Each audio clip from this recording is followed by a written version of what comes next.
Hi, I'm Denise and I'm the founder and therapist of Infinite Hope Counselling.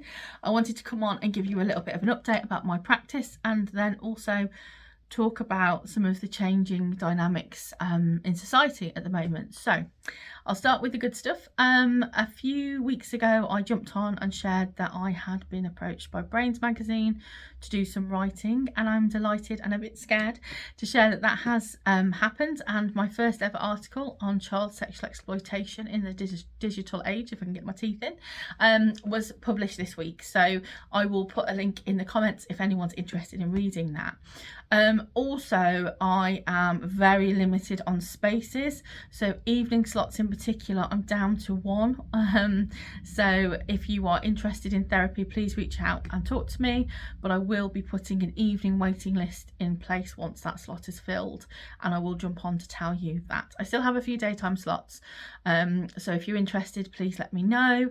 Also, I am still doing a mixture of therapy. I think there's been a bit of a misconception that therapists are either remote or face-to-face, and I actually do a cross-section of both. So there are face-to-face sessions available as well as Zoom and telephone and email. So yeah, it's been a difficult few weeks. I think a lot's changed for a lot of people, and the country's seen some changes since I last spoke on here. We've had a new Prime Minister, the Queen's passed away, we were about to have a new King. The energy crisis seems to be very in everybody's mind. The cost of living crisis is in everybody's mind. And something I really want to touch on is the number of referrals I'm getting through where people are on such long waiting lists. So the climate out there feels really heavy and really difficult. And in this job, you often see people with the hardest struggles that are at their points where they really need support and help to get through things. But I've really noticed an increase on fear and grief that everybody's feeling. So there's kind of this idea that we had like pre-COVID and then COVID and then post-COVID life. And a lot of clients are talking about, will we ever get back to that pre-COVID existence? We were having conversations with clients this week about how can energy run out? We've never been brought up to think about things running out.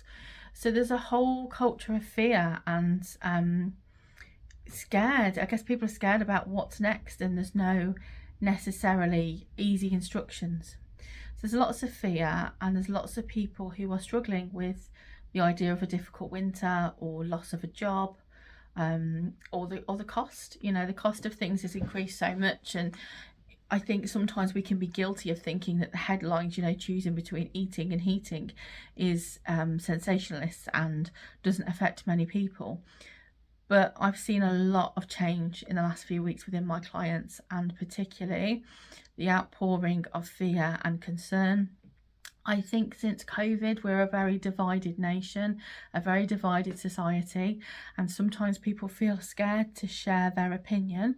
Other people feel that their opinion is the only opinion. So I think we've lost a bit of tolerance, and I almost wish we could go back to that way of being in the first lockdown when we were in it together and supporting each other. Not that I want another lockdown, but just that spirit there, I guess. The Queen passing, I don't want to touch on too long because I know it's divisive. I also know that each generation is impacted differently and everyone has a different relationship with the royal family. But the Queen was somebody who was constant. So in an ever-changing, ever-increasing, fearful, I guess, environment, the Queen was someone who was consistently there and solid. And obviously, you know, she was an older person at 96. And has passed away, and I think that's stirred up a lot of grief within my clients and within the wider population of people they've lost, and the grief they're feeling and the fear they're feeling for what happens next. And I do wonder if we have evolved as a culture away from needing to see such constant footage of things, and a lot of my clients have been triggered by the continual footage of the family and how they're grieving, because although she was our queen, that was their mum, their grandmother, and so on. So it's quite difficult to see it played out. So I guess what I just wanted to say was I hope everyone's taking care of themselves. I think now more than ever we need to be aware of our mental health, and how we're doing, and have a check-in on ourselves and see if our self-care is up to scratch. You know, self-care is not just having a bath or going for a walk, but really checking in. How are we doing? Are we managing? Are we scared? Who are we talking to? What are we watching? Is that okay? Do we need to come off social media for a bit? Because anxiety seems to be heightened and grief is palpable. So yeah, I just want to sort of encourage everyone to take care of each other and themselves.